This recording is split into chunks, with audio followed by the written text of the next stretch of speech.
وقال نسوة في المدينة امرأة العزيز تراود فتاها عن نفسه قد شغفها حبا إنا لنراها في ضلال مبين.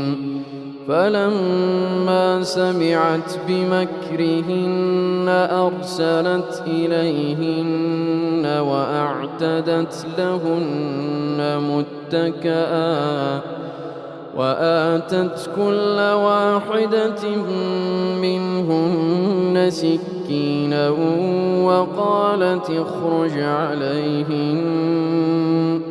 فلما رأينه أكبرنه وقطعن أيديهن وقلن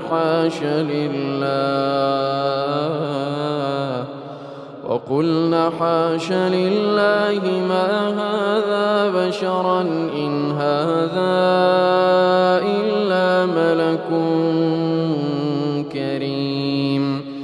قالت فذلكن الذي لمتنني فيه ولقد راودته عن نفسه فاستعصم ولئن لم يفعل ما